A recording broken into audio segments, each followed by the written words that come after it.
It's the best feeling ever. I still get a tear every time a baby's born. It's amazing. Even if I watch a baby being born on Instagram. It's phenomenal, isn't it? Yeah.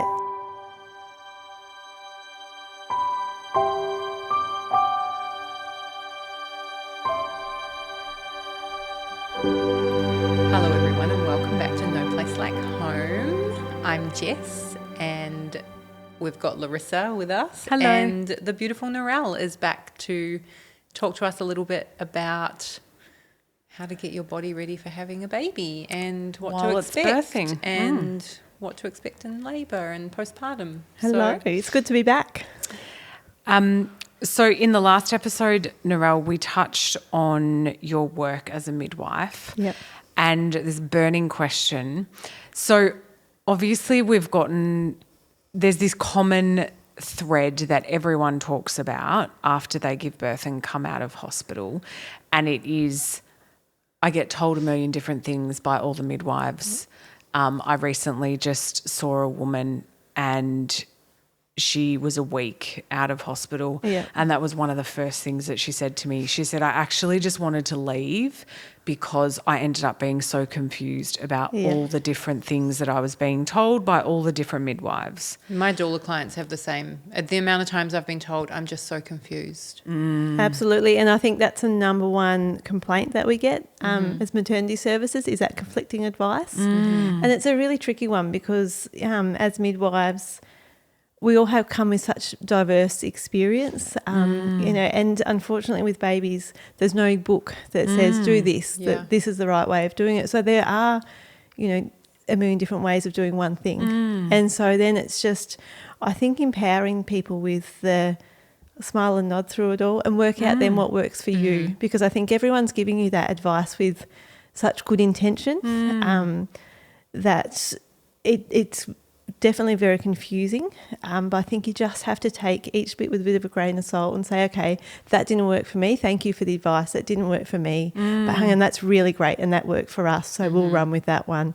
So while it is very confusing, I sort of think there's not, we're all trained very well, but I think it's the experiences that create that sort of diversity in the information that's being given. So it is a tricky one.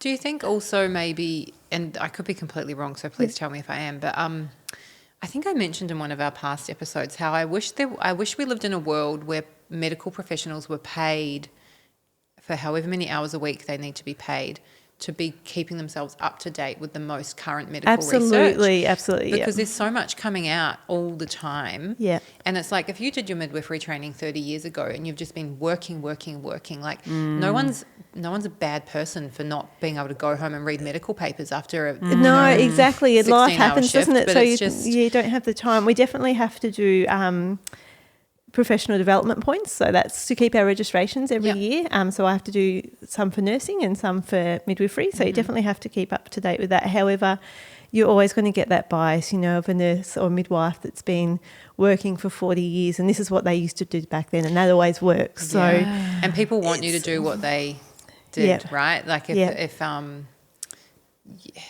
and it if works you for do them. what they tell you to do, then it makes them feel good. If what works for them also works for you, then that makes them feel good. And people want to please, don't they? So if someone tells you to do something, you always try it, don't you? And especially, women and families at this stage are so vulnerable that they will take on anything because it's so foreign.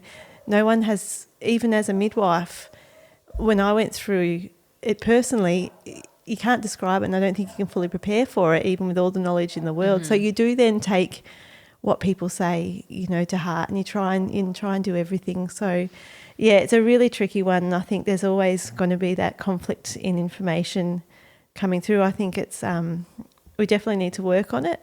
Do you think it's a conflict of information, Narelle, or is it a conflict of attitudes around the information? Because surely... Good question. Surely there is a generic way of doing things, right? There's a couple of ways to breastfeed. There's a couple of ways to do this. There's a couple of ways to do that. Yeah. And is it not necessarily that the information is different, but it's maybe the way within which that information is then interpreted through experience? Absolutely, yeah.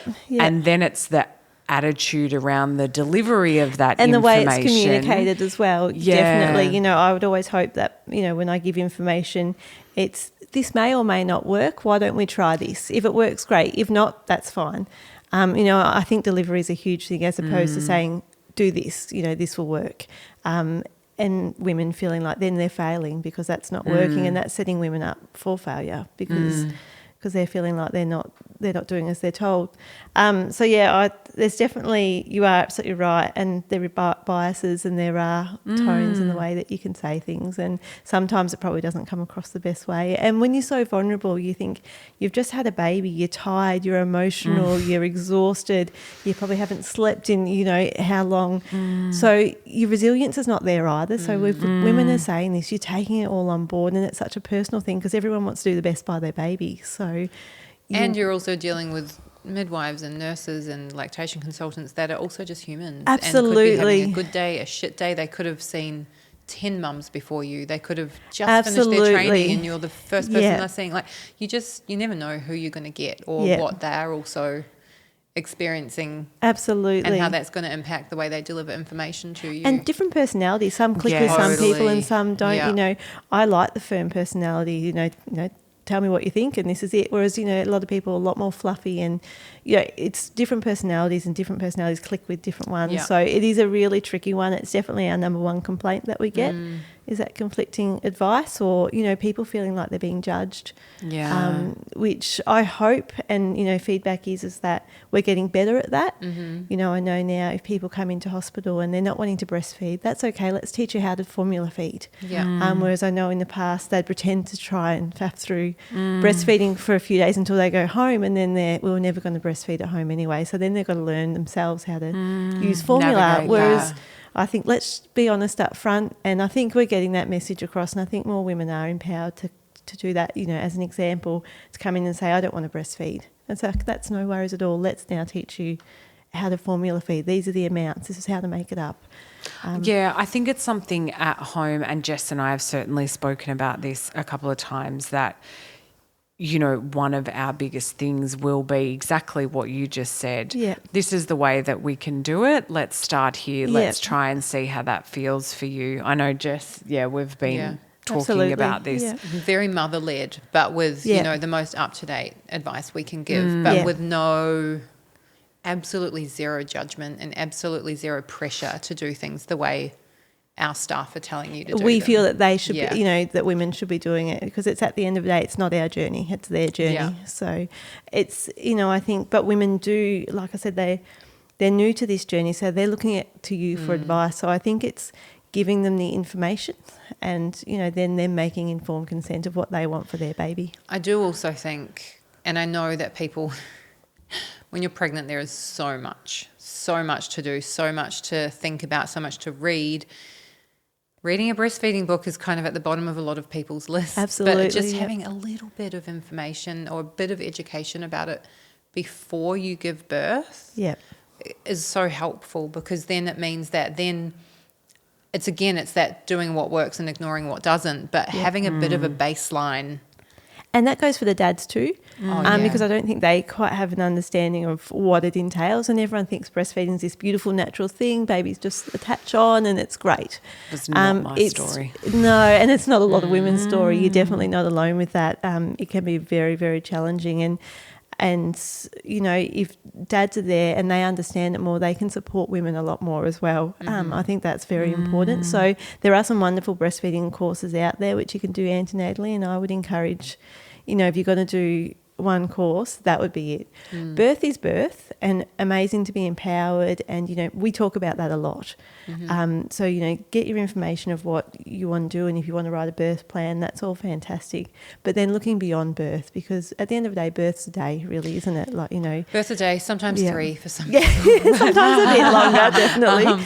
It's such a small blip on the radar, and it does affect it hugely affects your postpartum. Absolutely. But it's also so small compared to what comes afterwards. Absolutely. And a lot of first-time mums just don't understand that. No. I think second-time mums are a bit more, you know, knowledgeable about how much preparation they need to do for the postpartum. Yeah, they probably throw out the rule book a bit as well. You know, you have all these expectations, first-time mum, I'm going to do this, I'm going to do that, and then you realise actually that didn't work or that never happened. So you sort of, I think, a bit more go with the flow, second baby of what works, definitely. I certainly did that. Yeah, With a lot of Sebastian, I was like, okay, I'm surrendering through this process. I'm not hanging on for dear life. What will be. And if we have to, if an example of breastfeeding, if we have to give some formula, the world's not going to end. If we have to alter from our plan, that's okay because my baby's still fed and healthy. Yeah, I took that on a lot more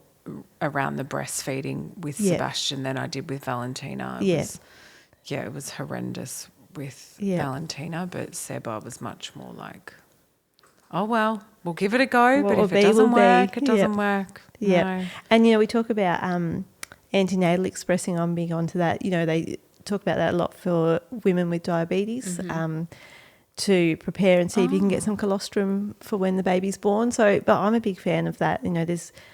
If women can start that 37, 38 weeks, great, and that it starts that process and them just being comfortable with it as well. So starting that conversation early, and that's very much choice of what you want to do, but a lot of people are done. I definitely did it and my girlfriends do it. I'm here loving these noises. I think you need to be taught about. I never knew that expressing existed. colostrum. Oh my gosh, okay, let's fill her in. I've actually only seen that recently because Mama's Here Lactation, the beautiful Bonnie on Instagram, she has been talking about that quite a bit. So when you were talking about that, I was seeing the syringes of the colostrum. Yeah. And then I was like, oh, yeah, they must be doing that. I sound so stupid saying this as a mother of two children. But it's quite it wasn't a thing when we were having our babies, Larissa. It started popping up around the time I was pregnant with Jude. News to me. Even I was talking to a girlfriend the other day and I can't even remember what we were talking about. But what stuck out in my mind was that we were talking about the 6-week blood test. Yeah. And it was only because when we started doing these podcasts, Jess was talking about the 6-week blood test and I was like, what are you talking about? I didn't get that, And I said that to my girlfriend the other day and she was like, well, I never had that. Yeah. Well, what is that? And it's just not having that consistency, is that everyone sort of has different, not having consistency across the board for all women. So this is quite a new thing and some midwives are for it, some are against it. So it does depend who your midwife is as well. Some will say, it's not worth it, the antenatal expressing. I love it. I think it's great and I don't think it can do any harm. Yeah. And, I've done it, with my sister-in-laws and friends and none of them, all of them, their milk came in really well. They're really well prepared. So, it can't hurt. Anybody who's listening doesn't know what colostrum is, do you want to just give us a quick, we just refer to it as liquid gold. Liquid gold, we love it. And that's what I was going to say. Why would midwives say not to do it or not? Because it is, like Jess said, it is referred to as liquid gold. So wouldn't that... Well, that sort of, I guess the body is set up that it's, it is liquid gold and we don't need huge amounts. So if the normal physiological birth process is followed, your milk and your colostrum and your milk will come in as it needs to come in. Right. So I guess from that perspective, a lot of midwives, especially older midwives, have that, well, we don't need to. The body's set up for the way it is. But we do know now that, in a world where, in Australia at least, our Caesar rate's 38% of the time at the moment. And so we know that, after a Caesar, your milk's a bit slower to come in. After blood loss, your milk's a bit slower to come in. So I just think anything you can do to get you a step ahead, why wouldn't you? And then you can keep it in the freezer. Like if you don't need it now, keep it in the freezer for when one of your kids gets sick. One of my doula clients gave it to her 3-year-old because she didn't need it for her newborn. Yeah, right. And her 3-year-old came down with a cold and she's like, here you go. Yeah. Well, that night 2 and 3. So obviously colostrum is a lot smaller amounts. So, we say every drip we catch every drip that we possibly can. And the babies for the first couple of days, we make enough colostrum for what they need. Or, if you follow the normal physiological pattern. And, they usually, though, babies start to wake up. So there is that stage you will remember from your babies, night 2 and 3, we always say are a bit of a nightmare because your milk hasn't come in, you've still got that colostrum, but your baby's waking up and it's a bit hungrier, it wants some more food. So you've also got that store in there that you can just give it a little bit of colostrum and fill that little belly up and hopefully get a little bit of sleep. Yeah. Yeah, just calm the baby down a little bit. So it does, I definitely used it for that and, I definitely recommend it. Would you say that the babies, sorry, this might be going a bit too tangenty, but you were just asking why some midwives would be against it. Would giving them colostrum when they should be like trying to bring your milk in, would that then stop them from, you know, you'd be hoping it'd still be both, because obviously for your milk to come in, you need to be stimulated. So, you know, you need to have that. Find the balance of enough action on your breast, but also enough in their belly so they can rest. Absolutely. And as we were talking about in the previous episode, you know, that skin to skin, that stimulates it. So even if your baby's not feeding, if you can have that baby on you skin to skin for as much as possible, all of that stirs up your hormones and brings in your milk. So I'm not a lactation consultant, but it's a little bit of a passion. Yeah. So let's talk a bit about the physiological process of, so I don't think we have to go through the whole birth, but particularly like, you know, obviously your body is producing everything in those moments of pushing and, you know, getting the baby out in whatever way that happens. And then can you just talk a bit to what the body's actually going through and doing, and then sort of lead us into those sort of hours after? Yeah, absolutely. Yep. So obviously you've got first stage of labour. So that's when you're, we define established labour as, you know, usually 4 centimetres dilated and regular strong contractions. So, you know, you often have your early stages of labour, and then we call it, then you go into your active labour. And that can go for, you know, some women are quick, some how long's a piece of string, really. And then you go through that, and then obviously you get to a stage where you start transitioning, and that's when you go to fully dilated to pushing. And again, different amounts of time for different people. So that's when your cervix is opened and you're ready to push that baby out. So for a first-time mum, that can take up to 2 hours to push your baby out, which is exhausting. Oh my God, I loved pushing. Did you? Oh, it felt so good. Just that relief. Like not orgasmic good, but just, it just, like my midwife had to slow me down. Yeah, like, right. Wow. It was like this. She'd be like, breathe through it, and I'd be like, well, you're hilarious. Your body obviously knew what to do. That's too funny. But I know that there's, you know, everyone's body feels different. I know plenty of people who hated pushing. Yeah, absolutely. It's almost a relief, I guess, if you've got no pain relief on board, and you need to relieve it somehow, don't you? And pushing. Yeah. Well, I had an epidural, so I actually couldn't. I could feel a little bit, but my obstetrician was like, no, stop, no, just breathe softly, just breathe softly. Yeah. Because obviously I was like... Yeah, and the more slowly and gentle you can do it, the more you stretch that perineum, and less, you know, the hope is there's less chance of tearing. Yep, so that's why we always say to you, slow down. As you... You know, as you are crowning and we're seeing more of that head, that's fantastic. The slower you can do it, the better. Stretch out that perineum nice and slowly, and then hopefully we can help guide that baby out with minimal damage. It's the best feeling ever. I still get a tear every time a baby's born. It's amazing. Even if I watch a baby being born on Instagram. It's phenomenal, isn't it? Yeah. How many babies do you have? Do you know how many babies you've helped? No, absolutely no idea at all. Wow. Tanzania does a lot more. Because they had the old Nightingale ward, so they were just, you know, rooms with beds sort of lined up against the walls. Oh. And it was very, you know, the women came in 5 minutes later, they were expected to get up because someone else needed that bed. So you could have 80, 100 babies there a day in some of the bigger hospitals. Did you say 180? 80 to 100 a day, yeah. So quite a lot, whereas, you know, obviously that's a lot different to here. Wow. But different processes and different standards as well. So, I would have absolutely no idea, but lots. And it's still amazing every time. Okay. Yep. So we've pushed. Yep. So baby's out. So I think good for women to know that or families to know, it's about 10% of babies that come out need a bit of help transitioning to breathing.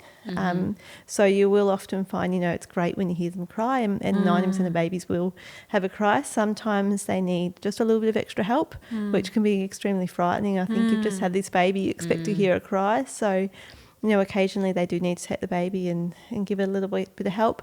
But often it's just, we just need to get them started and then off they go and they're fine after that. Just a bit of help transitioning. But then, of course, you've got to birth your placenta. So this I did not know when I had my first child.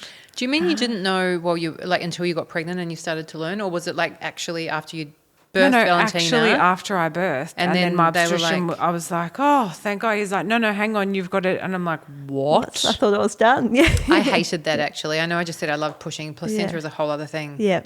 Oh. Well, it's not quite the reward of pushing out a baby. No, and also they're like push and you're like, how? Yeah. What am I There's nothing Yeah, there's nothing helping me to push. It's all you guiding it. And obviously they, in most births now we help it along as well. So we'll give you an injection and then we'll sort of, once it looks like it's separating, we will also give it a little bit of traction as well to try and help pull it out. Which there's a big movement against that as well. Yeah, there is now definitely starting to be. It's still definitely the norm. We do have where do you sit on, you might not be able to say, but what do you think it's better to let the body release the placenta everyone's in its own time, different, and it depends what risk you are as well. It can be associated with higher risk of bleeding. However, I'm probably not up to date with the latest research on that, so there's always more coming through. But definitely there is a movement against it, and if that's someone's wishes, if we feel that they're not a high risk, then you'd support it. Yeah, and if they're in the right setting as well. Yeah. What is the injection, Narelle, that they give you? So it's a synthetic hormone. So it's the oxytocin, which is, your body produces normally. It's just an injection of that. Right. So you often feel us jabbing you in the thigh I think I had afterwards. that. Yeah, you would have. It is the norm. I think you're right. People now are questioning it. But definitely it is the norm, and most people are still doing it. Yeah. Okay, so we've pushed the placenta out. Yep. And hopefully your baby's chest to chest, because we love that first golden hour. So we put that baby straight onto your belly. And it's amazing. So obviously we're talking about vaginal births now. However, we know, like I said, 38% of births in Australia at the moment are Caesars. And I think it's amazing that we're now looking at the experience of a Caesar. So you'll find most hospitals now, I know where I was working in Melbourne, we got a baby cam, so mum's watching the baby at all stages when she, so baby needs to be taken over to the cot. There's a camera on the cot as well, so she can see it. However, now they've even gone a step further, and I love it. It's becoming the norm. Is maternally assisted cesareans. Do you know about this, Larissa? No. Oh no, it's great. I think this. I don't think really I could good. do it. Yeah, it's personally. interesting, isn't it? There's a lot of women coming through and a lot of women asking for it and wanting it, and now a lot of hospitals have written the protocols and they're taking it on board, a lot of doctors. So that's basically, so your mum she's scrubbing up at the start of the Caesar, and then she'll help assist pull her baby out. Oh. So they'll drop the sheet that you normally have there, and mum will help pull the baby out and straight onto her chest. So then she's the first person so beautiful, hey? That's holding her baby. I love that. Yeah. If you get onto Instagram, there's some great videos. I'll send you some when they come up. Oh, yes, please do. Yeah. I just don't think I could see I have friends and clients who can't even look at their own cesarean photos and videos just because of all the layers that have been cut open. And so I think if I had to do a maternally assisted cesarean, I'd probably faint. But it's just nice. So I think now that, it's not everyone's cup of tea. I know I'm very aware of that. And I love that's it. So fine. And as a concept. At least women are getting choice. Like this is not just you're Yeah. going for a Caesar and this is what we're doing. I mean, we're lucky now that most women, the huge majority of women, unless it's exceptional circumstances, will be awake and have a spinal. So they will be part of it all. And they're actually still a beautiful birth. Yeah. You get the most sensational photos of it. And, Dad's very involved as well, which is really nice in a Caesar. But I think now we're going that step further of let's make this experience what mums wanted. So, very individual choices, but at least there is choices for them. So, wow, that's amazing. Yeah. I love that that's actually starting to happen because like I certainly didn't know about it, and I wonder if it is something that a lot of people do know about, because at the moment with the birth trauma inquiry going on, you know, I think this is something that we want to try and establish as well in this narrative, is that it's not all horrible. No, absolutely. You know, there is so much beauty in all of this. And I think, you know, Jess and I, both of our experiences are quite different in that. Like mine wasn't so great, but Jess had, you know, the most incredible experience. Especially my first time around. Yeah. And I think it's a really important narrative that we talk about all the beauty of it just as much as we talk about all of the things. And I think that's the thing, if you can, and I know I spoke about this previously, of, you know, obviously seeing all ends of the spectrum of women birthing, I went into it with no fear. You know, like I still believe in, I've seen so much good and beautiful experiences, and I think, you know, I absolutely had no fear going into there, and I had that belief in the body. And you know, it's like we spoke about, if something did go off plan, that's okay, because we're still safe. We're in a safe environment, and that's, you know, it's not what I would have ideally wanted. However, no, I always felt safe, which I think, you know, if we can take that fear, there is a lot of fear around childbirth, and if we can take that away from women, and, you know, that is empowering them and giving them choices. So if we can do that as much as we can, then we're winning. I just wish that everyone knew that, you know, because I think the fear comes from the fear of pain. Yeah. And I think two things that a lot of people don't know, either before they're pregnant or even sometimes when they're pregnant, is that you don't feel pain the whole time you're in labour. You know, you get breaks. Yeah. And also your body's flooding itself with hormones to help. Absolutely. And it's, you know, it's, like my births were both really intense. The second one really painful because his waters didn't break. But it's, you know, it's not like your body is making pain relief for you. I wish more people knew that. And there's ways to make that even better, you know, like with the low light and the making sure you're feeling safe. And but in saying that, definitely, I just think there's no shame at all as well if you do need the analgesia. So if you do need the pain relief medication, and absolutely agree with you, you know, if you can take away the fear and explain that to women that, you know, this is the body's way of coping with it. However, should you need extra stuff, we've got it, and we can help you, and that is okay.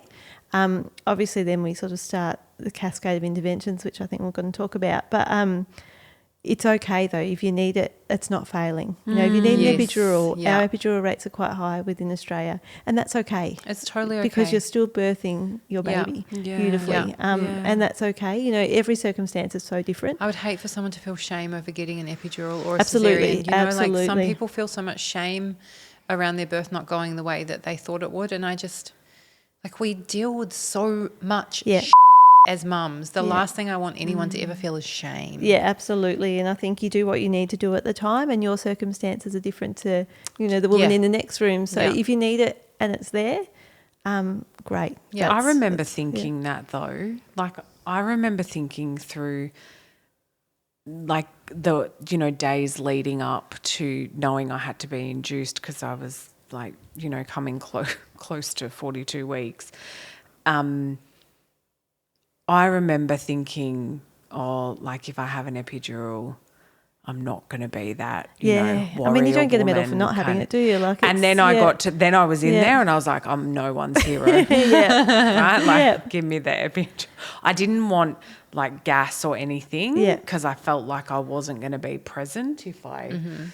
But the epidural, I was like, And then... Again, it just comes down to choice, doesn't it? Yep. With Sebastian, my anaesthetist ended up being my neighbour who lives at the back of me now. Are you serious? Yeah. Perfect. And he walked in and John was like, I know you.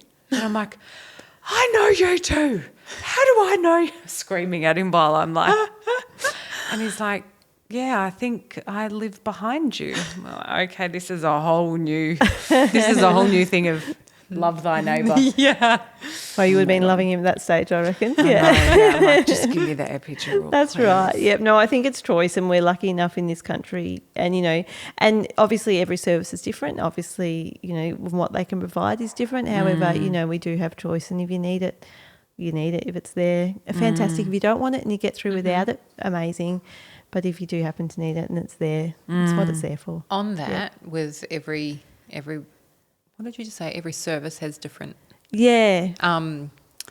Like, are you meaning private versus public versus this hospital? I'm sort of probably more thinking rural because that's where I am at the moment. Yeah. You know, I was up in a hospital which doesn't have maternity services, and a woman came in fully dilated, and I obviously was very excited by this. She was her third baby. She did really well, you know, but she knew we've got no anaesthetist there, we've got no obstetrician, you know, and this baby's coming anyway, and it was beautiful. Yeah. But, you know, she didn't have those options that we'd normally have, and I've worked in a lot of places, remote or remotely, that don't have access to an anaesthetist. So you just know if you're going to birth there, you're not going to have an epidural. Yeah. If you think that's something you might want, you need to travel. Yeah. Yeah. So on that,